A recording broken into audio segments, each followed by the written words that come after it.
Selamlar YouTube. Bugün çok ilginç bir oyunu deneyeceğiz. Oyunun açıklamasında bile bu oyun oynayabilmeniz ve anlamanız için tasarlanmadı gibi bir ibare vardı. Tamam, birlikte oynayıp görelim. Ne oluyor, ne bitiyor. Birlikte çözelim. Oyuna başladım. Oyunun içerisindeki şeylere göre kameramı ve diğer asetleri taşıyabilirim. Ne gelecek bilmiyorum şu an.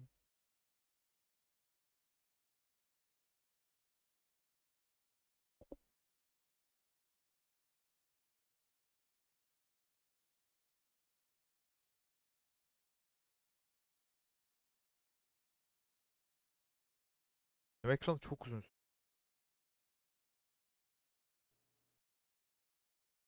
To skip. Niye skipledik ya? Deseydik. Çok hızlı yürüyoruz bu arada. 427 numaralı masada biz çalışıyoruz. Yani bilgisayarla etkileşime giremiyorum. Kutlama yok. Koşma da yok. All of his co-workers Oğlum, were gone. What could it evet, mean? nerede bunlar? Stanley decided to go to the meeting room. Bir dakika ya, altyazılar niye kapalı?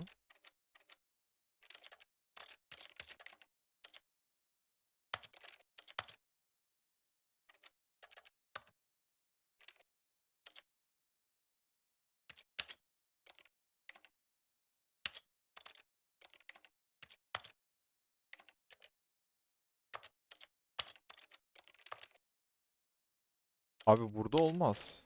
Seste olmaz. Yazılar. Perhaps he had simply missed a memo.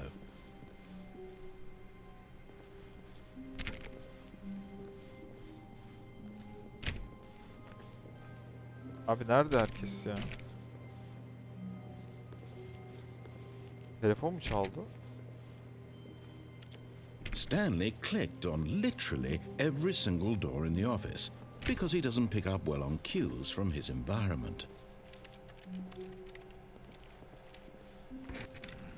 Kapıyı kapatabildim.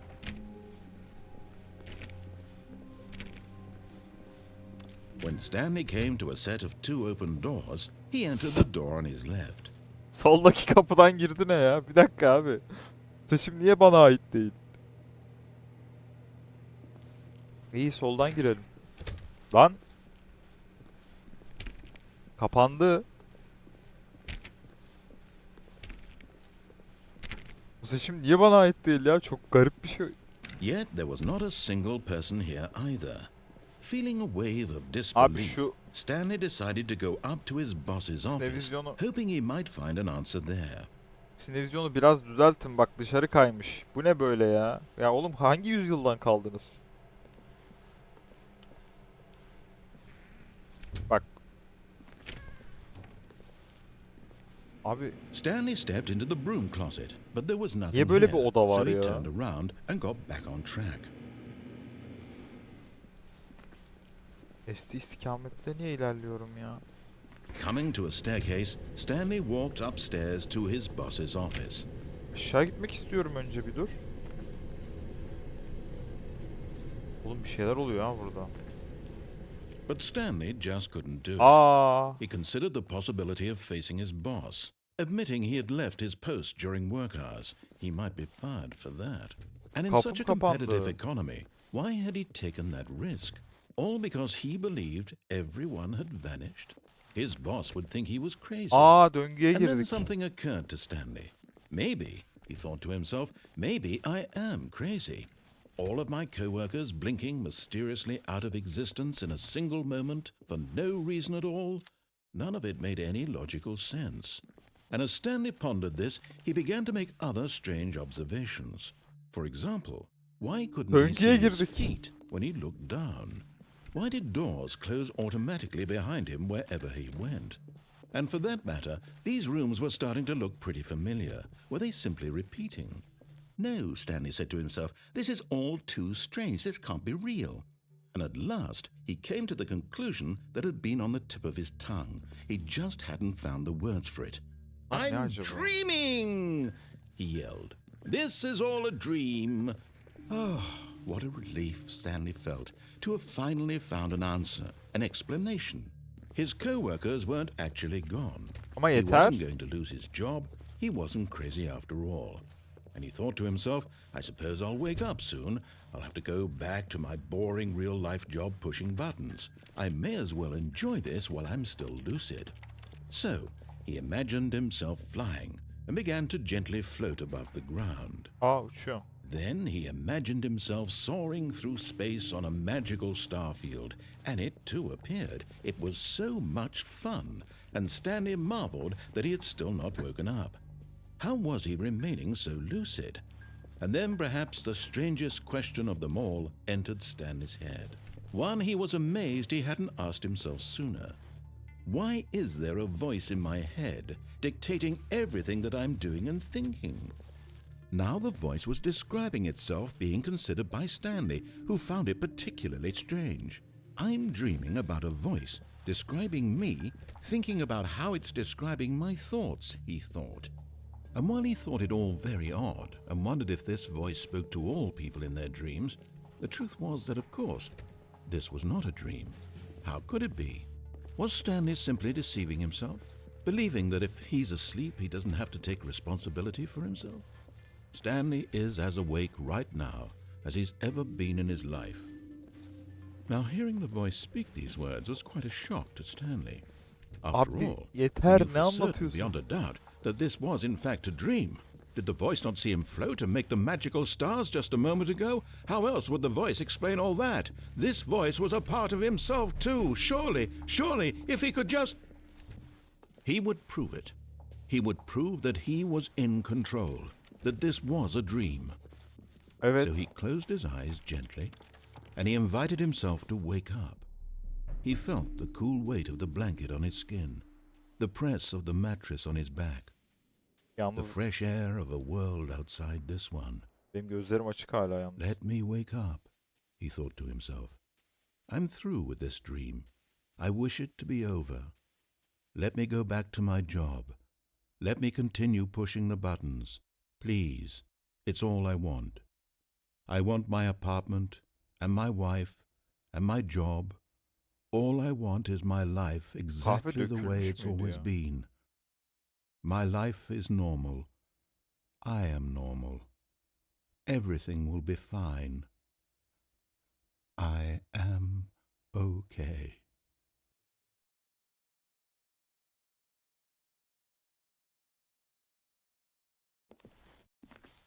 Stanley began screaming. Please, someone, wake me up. My name is Stanley. I have a boss. I have an office. I am real. Please, just someone tell me I am real. I must be real. I must be. Can anyone hear my voice? Who am I? Who am I? And everything went black. Abi sırf istediği yoldan gitmedik diye mi oldu bunlar? This ya? is the story of a woman named Mariella. Mariella woke up on a day like any other. She arose, got dressed, gathered her belongings, and walked to her place of work. But on this particular day, her walk was interrupted by the body of a man who had stumbled through town talking Öldük and mü? screaming to himself, and then collapsed dead on the sidewalk. And although she would soon turn to go call for an ambulance, for just a few brief moments, Öldük she herhalde. considered the strange man. He was obviously crazy. This much she knew. Everyone knows what crazy people look like. And in that moment, she thought to herself how lucky she was to be normal. I am sane. I am in control of my mind. I know what is real and what isn't. It was comforting to think this, and in a certain way, seeing this man made her feel better. But then she remembered the meeting she had scheduled for that day, the very important people whose impressions of her would affect her career, and by extension, the rest of her life. She had no time for this, so it was only a moment that she stood there, staring down at the body. And then she Harbiden turned bakıyor to the man. sadece. Abi niye koşuyorsun ya? Abi ara bir ambulans bir şey. Peki ben ölü birini görüyorum. Ya yine mi geldik buraya? Cidden All of his dediğini co-workers yapmadık were diye. gone. What could it mean? Stanley decided to go to the meeting room. Perhaps he had simply missed a memo.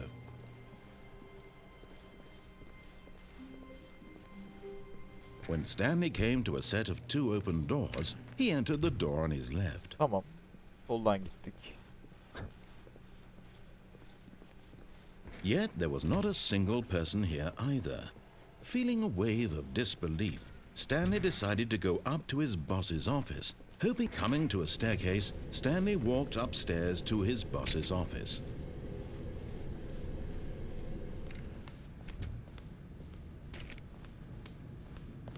Buraya girersem kapı kapanır.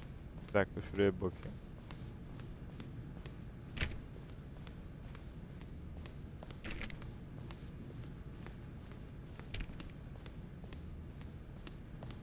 Stepping into his manager's office, Stanley was once again stunned to discover not an indication of any human Patron life. odası ya bu arada. Shocked, unraveled, Stanley wondered in disbelief who orchestrated this, what dark secret was being held from him. What he could not have known was that the keypad behind the boss's desk guarded the terrible truth that his boss had been keeping from him. And so the boss had assigned it an extra secret PIN number, 2845. But of course, Stanley couldn't possibly have known this.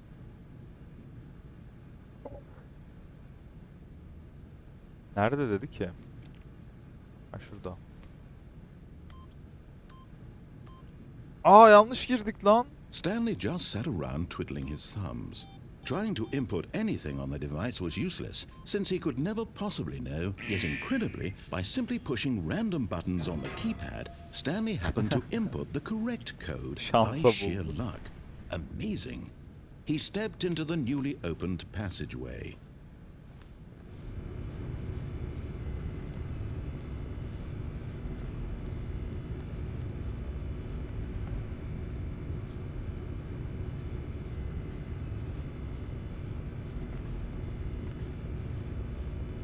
Kapanmıyor kapı ya.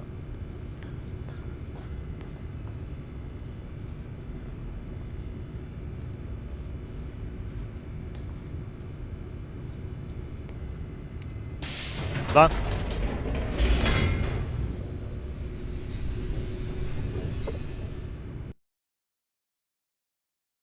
Ne yapıyoruz abi biz şu an?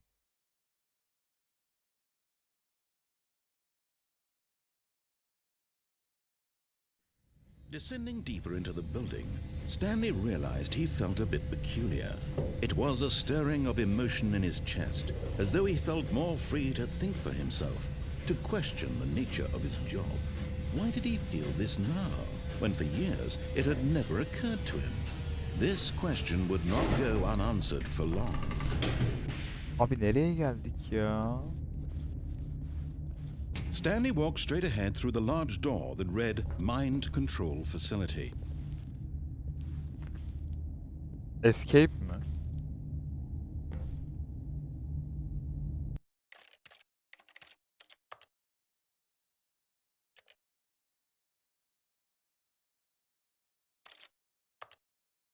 Abi ben Escape'den çıkıyorum. Bana ne ya?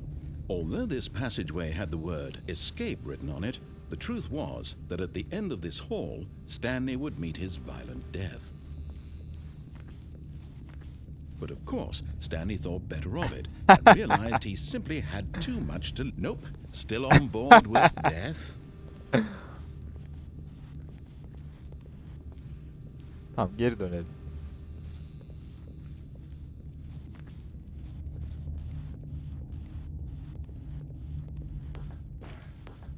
Ya kapanma işte ya. Aha. Malum. Lan. Biz yoksa o muyuz? Proje adam mıyız biz? The lights rose on an enormous room packed with television screens. What horrible secret did this place hold? Stanley thought to himself. Did he have the strength to find out? Yoksa futbolcu muyduk biz bir aralar?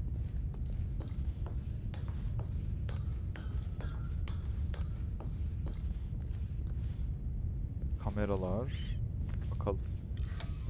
Now the monitors jumped to life, their true nature revealed. Bu ne? Each bore the number of an employee in the Oha! building, Stanley's co-workers. The lives of so many individuals reduced to images on a screen, and Stanley, one of them, eternally monitored in this place Bunlar where çalışma ofisi freedom değil mi meant ama? nothing. Ev değil.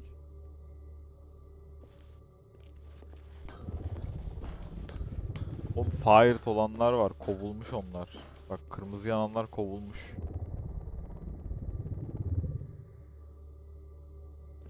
Tamam. This mind control facility, it was too horrible to believe. It couldn't be true. Had Stanley really been under someone's control all this time? Was this the only reason he was happy with his boring job? Bir dakika hemen.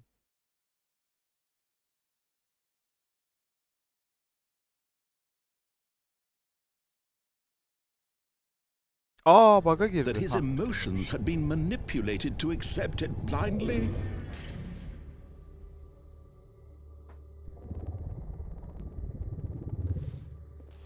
Gidelim. No. He refused to believe it. He couldn't accept it. His own life in someone else's control? Never. It was unthinkable. Wasn't it? Was it even possible? Had he truly spent his entire life utterly blind to the world?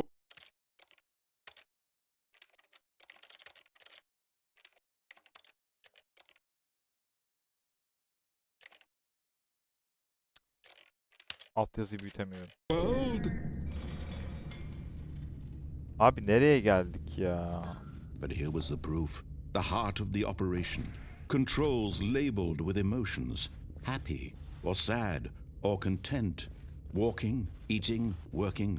All of it monitored and commanded from this very place. And as the cold reality of his past began to sink in, Stanley decided that this machinery would never again exert its terrible power over another Herkese human özel life. tuşlar mı var For burada? he would dismantle the controls once and for all. Abi biz bu makineyi yok edemeyiz. Biz bu makineyi nasıl yok edelim? 5 diyor. Mind control. Bekliyorum.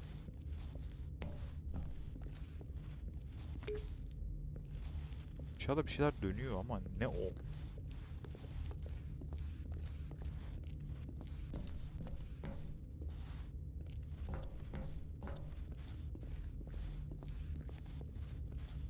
Aa 500 yok 0521 mi yazacağız? 5 orada. 0 nerede? 0 burada.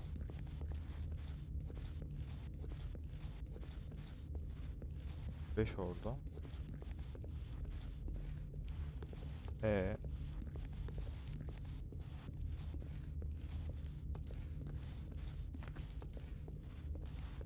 ya da 521 yazacağız. Ha 4 orada. 0 yok ama. Karşısı 5. 1 2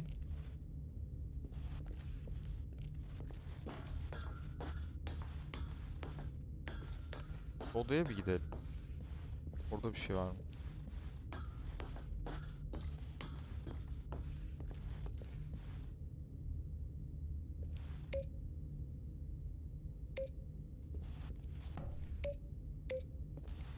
Buna basamıyoruz.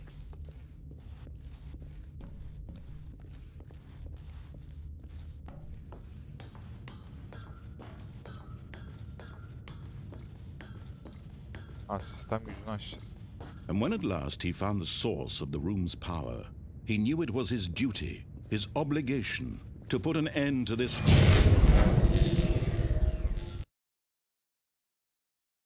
Ne oldu? Ya. Öldük değil mi? Blackness and a rising chill of uncertainty. Was it over? Yes. He had won. He had defeated the machine, unshackled himself from someone else's command. Freedom was mere moments away. And yet, Even as the immense door slowly opened, Stanley reflected on how many puzzles still lay Ben unsolved. nereye geldim? Ben burada Where değildim had ki. his co-workers gone? How had he been freed from the machine's grasp? What other mysteries did this strange building hold? But as sunlight streamed into the chamber, he realized none of this mattered to him, for it was not knowledge or even power that he had been seeking, but happiness. Perhaps his goal had not been to understand, but to let go. No longer would anyone tell him where to go, what to do, or how to feel. Bir saniye.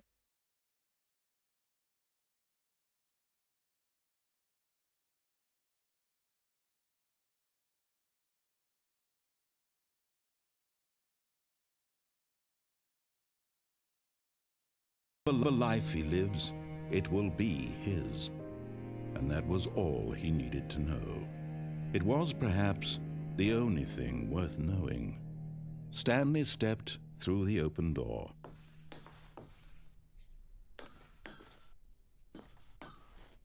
Stanley felt the cool breeze upon his skin, the feeling of liberation, the immense possibility of the new path before him. This was exactly the way, right now, that things were meant to happen. And Stanley was happy. Stanley mutluydu. Öldük değil mi? Herhalde öldük. Beat the game. Oyunu yen.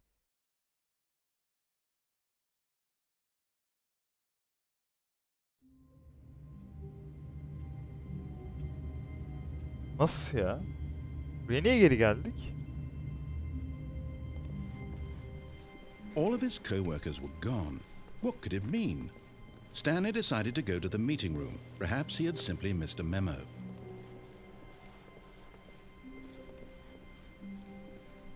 When Stanley kapıdan came to a gitsek ne set of olacak? two open doors, this was not the correct way to the meeting room, and Stanley knew it perfectly well.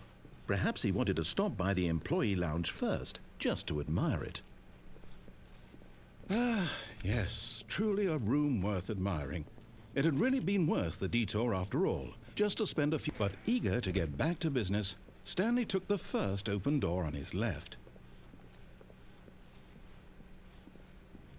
Stanley was so bad at following directions, it's incredible he wasn't fired years ago. Depoya geldik. Tamam. Gidelim. Aşağı atlayamazsın diyor. Kapı açılmıyor. Bir daha deneyim. Zıplama yok abi oyunda. You can't jump diye bir şey kazandık. Achievement kazandık. Ya buna ben çıkmam ki ya. Bu düşer.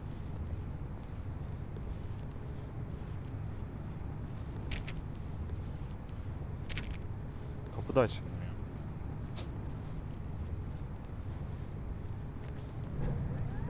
Look, Stanley, I think perhaps we've gotten off on the wrong foot here. I'm not your enemy, really, I'm not. I realize that investing your trust in someone else can be difficult, but the fact is that the story has been about nothing but you all this time. There's someone you've been neglecting, Stanley. Someone you've forgotten about. Please, stop trying to make every decision by yourself. Now, I'm not asking for me, I'm asking for her. This is it, Stanley. Your chance to redeem yourself, to put your work aside, to let her back into your life. She's been waiting. Ananı... That's her, Stanley. You need to be the one to do this, to reach out to Allah her. Allah. Abi kör olduk.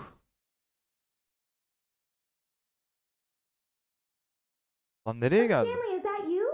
Hold on, sweetie. Sorry to keep you waiting. I'm just pulling the bread out of the oven. All right. Okay, there we go. All right, now, I want you to come in and tell me all about your day. Lan anan Gotcha. kandırdım. Oh, come on. Did you actually think you had a loving wife who'd want to commit their life to you? I'm trying to make a point here, Stanley. I'm trying to get you to see something. Come inside. Let me show you what's really going on here. Defol git ya. Sorry, but you're in my story now. İstemiyorum ya. Bırak beni. Aç kapıyı aç. Şerefsiz.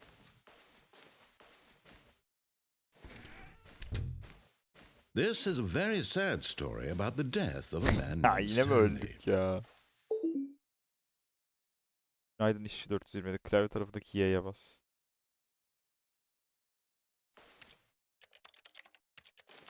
Stanley is quite a boring fellow. He has a job that demands nothing of him, and every button that he pushes is a reminder of the inconsequential nature of his Nasıl bir oyun existence. ya? Basmayacağım abi. Bırak beni. Oha X hariç her tuşa basıyorum şu an.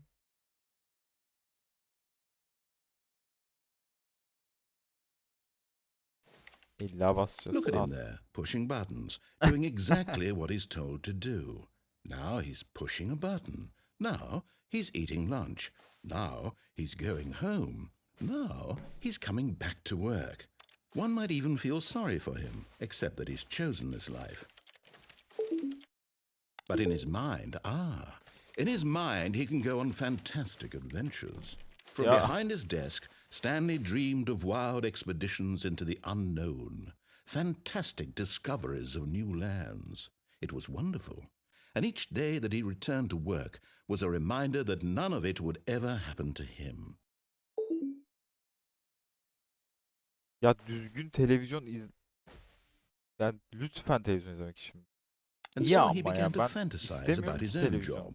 First, he imagined that one day while at work, he stepped up from his desk to realize that all of his co-workers, his boss, everyone in the building had suddenly vanished off the face of the earth.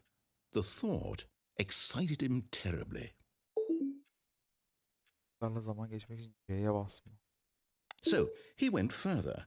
He imagined that he came to two Abi. open doors and that he could go through either. At last, choice. It barely even mattered what lay behind each door. The mere thought that his decisions would mean something was almost too wonderful to behold. Ya iyi.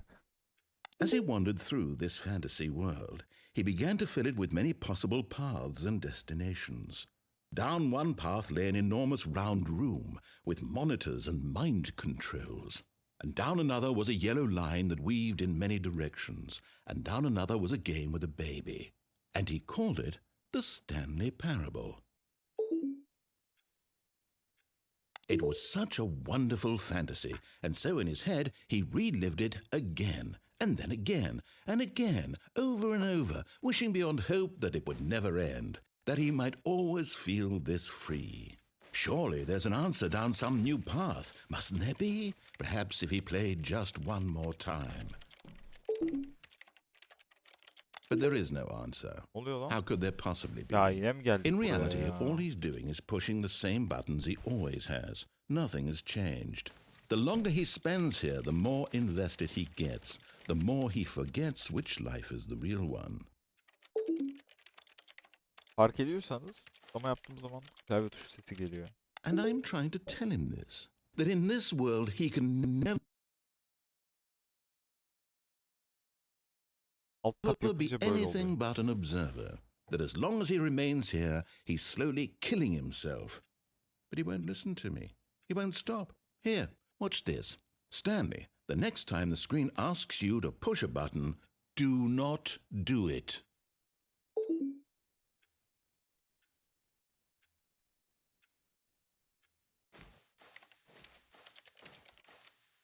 You see?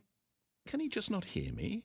How can I tell him in a way that he'll understand that every second he remains here, he's electing to kill himself? Ama kanka How can I get açmıyorum him to see kapıyı. what I see? How can I make him look at himself?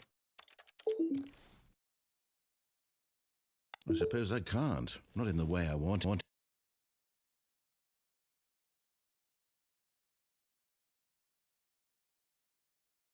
Heh. him to. But I don't make the rules. I simply play to my intended purpose, the same as Stanley. We're not so different, I suppose. I'll try once more to convey all this to him. I'm compelled to. I must. Perhaps, well, maybe this time he'll see. Maybe this time. Abi burayı aç. And I tried again, and Stanley pushed a button.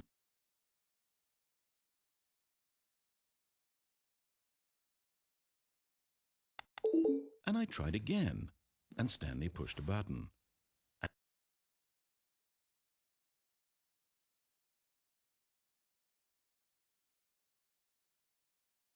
Öldük mü? Ay yine öldük. Bir şey merak ediyorum. Already this was uncomfortable, and Stanley decided that as soon as he found a new space he felt safe in, Eğer that he would never leave it bu makinenin again olduğu in yere his gidersek life. ve makineyi açma tuşuna basarsak ne olur? When Stanley came to a set of two Soldan open gireceğiz. doors, he entered the door on his left.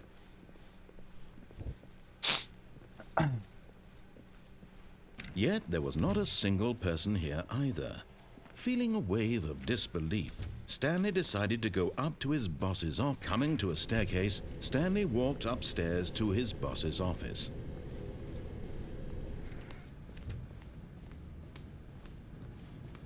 Stepping into his manager's office, Stanley was once again stunned to discover not an indication of any human life. What could it... Stanley was in such a rush to get through the story as quickly as possible, he didn't even have a single minute to just let the narrator talk. That kind of anxiety isn't healthy, so he relaxed for a few moments with some calming New Age Ama aç music. kapıyı artık aç. Ya dalga mı geçiyorsun? Ya oğlum bu oyun troll ya. Aç lan kapıyı. Kapıyı aç. Feeling soothed and rejuvenated, Stanley calmly walked forward into the opened passageway. Abi oyun aslında kendisinden önde olmama izin vermiyor ya. Oraya gitsek. Desem ki ben bu makineyi açacağım. Ben insanları kontrol edeceğim. Ne olur acaba? Anlatıcı bir şeyler Stanley anlat. walked straight ahead through the large door that read Mind Control Facility.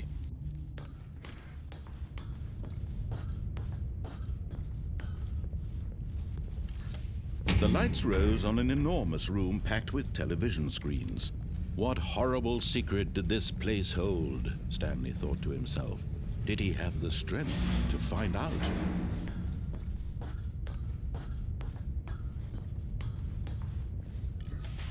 Now the monitors jumped to life, their true nature revealed.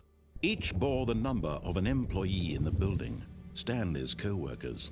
The lives of so many individuals Bizim oda var reduced mı to acaba? images on a screen, and Stanley, one of them, eternally monitored in this place where 431 bizim freedom oda meant mıydı ya? nothing. Miydik biz?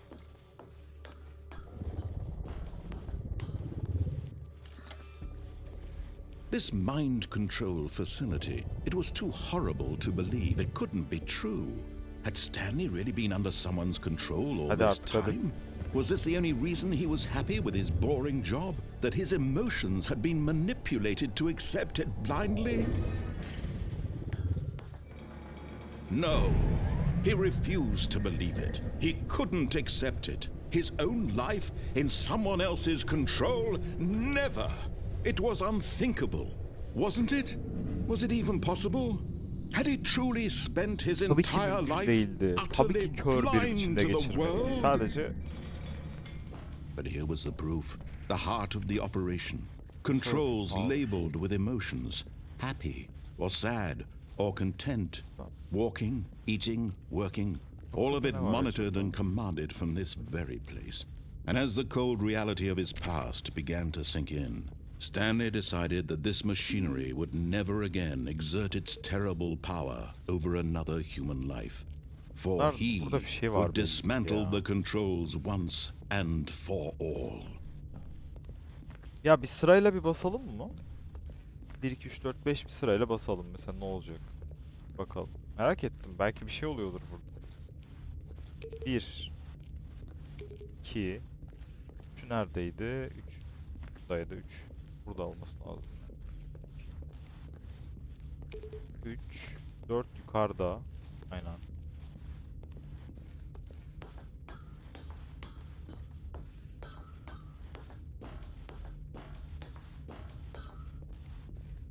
Dört.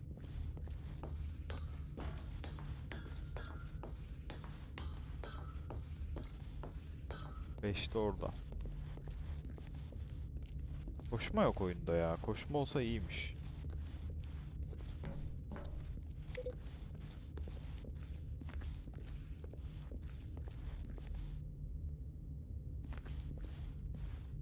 Yok, bir şey olmadı. Gidip bir açmayı deneyelim. And when at last he found the source of the room's power, he knew it was his duty. Oh, Stanley, you didn't just activate the controls, did you? After they kept you enslaved all these years, you go and you try to take control of the machine for yourself. Is that what you wanted? Control? Kontrol etmek istiyorum. Oh, Stanley, I applaud your effort, I really do. But you need to understand, there's only so much that machine can do. You were supposed to let it go, turn the controls off, and leave. If you want to throw my story off track, you're going to have to do much better than that. I'm afraid you don't have nearly the power you think you do. For example, and I believe you'll find this pertinent, Stanley suddenly realized he had just initiated the network's emergency detonation system. In the event that this machine is activated without proper DNA identification, nuclear detonators are set to explode, eliminating the entire complex. How long until detonation then?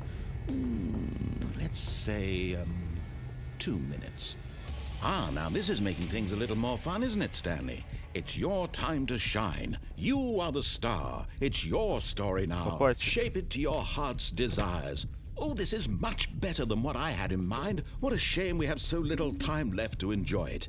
Mere moments until the bomb goes off. But what precious moments each one of them is. More time to talk about you, about me, where we're going, what all this means. I barely know where to start. What's that? You'd like to know where your co-workers are? Yeah. A moment of solace before you're obliterated? All right, I'm in a good mood. You're gonna die anyway. I'll tell you exactly what happened to them. I erased them. I turned off the machine. I set you free. Of course, that was merely in this instance of the story. Sometimes when I tell it, I simply let you sit there in your office forever, pushing buttons endlessly and then dying alone. Other times, I let the office sink into the ground, swallowing everyone inside, or I let it burn to a crisp. I have to say this, though, this version of events has been rather amusing. Watching you try to make sense of everything and take back the control wrested away from you, it's quite rich. I almost hate to see it go. But I'm sure whatever I come up with on the next go-around will be even better. My goodness, only 34 seconds left. But I'm enjoying this so much. You know what? To hell with it. I'm going to put some extra time on the clock. Why not? These are precious additional seconds, Stanley. Time doesn't grow on trees. Oh dear me, what's the matter, Stanley? Is it that you have no idea where you're going or what you're supposed to be doing right now? Or did you just assume when you saw that timer that something in this room was capable of turning it off? I mean, look at you. Running from button to button, screen to screen, clicking on every little thing in this room. These numbered buttons, no, these colored ones. Or maybe this big red button, or this door. Everything, anything, something here will save me. Why would you think that, Stanley? That this video game can be beaten? Won? Solved? Do you have any idea what your purpose in this place is? Ya bir sus be adam be. Stanley. Abi ikiye bastım biraz önce. Bir şey olmadı. But here's a spoiler for you. That timer isn't a catalyst to keep the action moving along. It's just seconds ticking away to your death. You're only still playing instead of watching a cutscene because I will watch you for every moment that you're powerless. To see you made humble. This is not a challenge. It's a tragedy. You wanted to control this world, that's fine. But I'm going to destroy it first, so you can't. Take a look at the clock, Stanley. That's 30 seconds you have left to struggle. 30 seconds until a big boom and then nothing. No ending here, Just you being blown to pieces. Will you cling desperately to your frail life, or will you let it go peacefully? Another choice. Make it count, or don't. It's all the same to me, all a part of the joke. And believe me, I will be laughing at every second of your inevitable life from the moment we fade in until the moment I say happily ever after. Aa, harbiden patladık lan. Ben patlamayı sanmıştım. Ya abi ya yönlendiriyor mu yönlendirmiyor mu anlamadım yani. Geldik yine buraya. Evet, bu da böyle beyin yakan ilginç saçma sapan bir oyundu. 427. Bizim numaramız buymuş. Yani oyunun daha başka sonları vardır herhalde ama biz gördük bir 3-4 tanesini. O zaman başka videolarda başka oyun incelemelerinde görüşmek üzere. Kendinize iyi bakın, hoşça kalın, bay bay.